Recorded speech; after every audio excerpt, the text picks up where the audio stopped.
Assalamualaikum warahmatullahi wabarakatuh. Perkenalkan, nama saya Ernesto Fitriano dari jurusan Sistem Informasi, Fakultas Sains Teknologi. Di sini saya akan menjelaskan tentang UML, diagram sistem ojek online.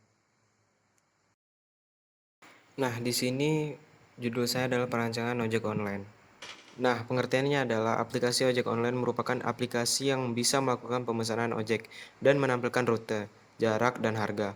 Dalam pembuatan aplikasi dilakukan analisis kebutuhan sistem melingkupi proses bisnis, kebutuhan fungsional, kebutuhan non-fungsional, dan arsitektur sistem. Yang pertama ada namanya use case diagram. Use case diagram merupakan suatu model yang sangat fungsional dalam sebuah sistem menggunakan aktor dan use case. Sedangkan pengertian ini, use case sendiri adalah layanan atau fungsi yang tersedia pada sistem untuk penggunanya. Nah, berikut adalah gambar use case diagram untuk ojek online. Bisa dilihat yang pertama penumpang harus meregister, dan kedua pemesanan ojek, mencari pengemudi ojek, mendapatkan pengemudi ojek, menjemput penumpang menuju lokasi tujuan, melakukan pembayaran.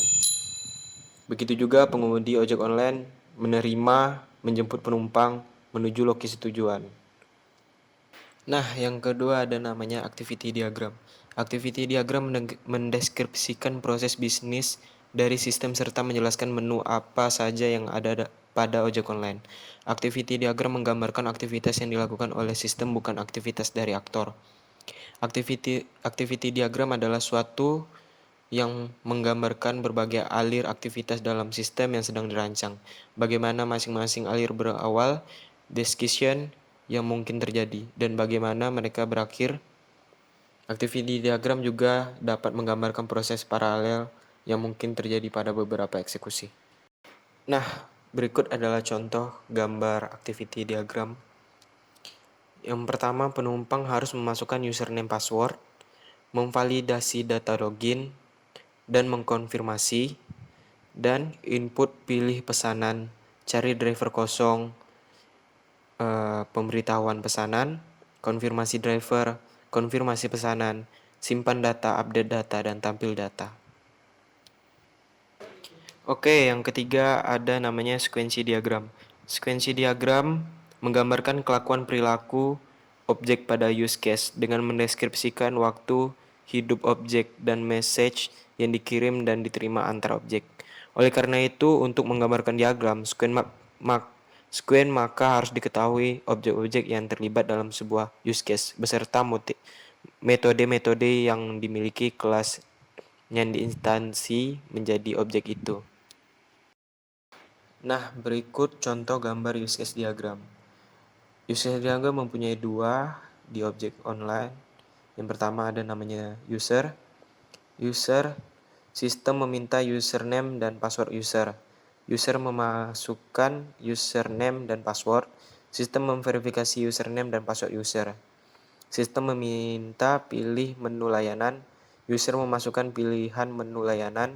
Sistem memverifikasi pilihan minta menu layanan. Dan yang kedua ada driver. Driver sistem menampilkan pilih pesanan user.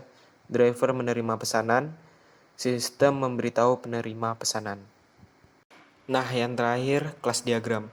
Kelas diagram dibuat agar pembuat program membuat kelas-kelas sesuai rancangan di dalam diagram kelas. Dan antara dokumentasi, peranan dan perangkat lunak sinkron. Diagram kelas atau kelas diagram menggambarkan struktur, sistem, dan segi pendefinisian kelas-kelas yang akan dibuat untuk membangun sistem. Nah, berikut adalah contoh kelas diagram dari ojek online. Kelas memiliki apa yang disebut atribut dan metode atau operasi. Antara lain, atribut merupakan variabel-variabel yang dimiliki oleh suatu kelas. Operasi atau metode adalah fungsi-fungsi yang dimiliki oleh suatu kelas, elemen-elemen kelas diagram. Digambarkan dengan bujur sangkar yang memiliki 3 ruang, yaitu nama, atribut, method, operation. Nah, di situ kita bisa lihat yang dimasuk dalam pemberitahuan tadi, verifikasi harga awal tujuan. Nah, berikut adalah UML sistem ojek online. Terima kasih atas perhatiannya. Apabila saya ada melakukan kesalahan kata atau yang tidak baik, saya mohon maaf. Wabillahi taufiq wa hidayah. Wassalamualaikum warahmatullahi wabarakatuh.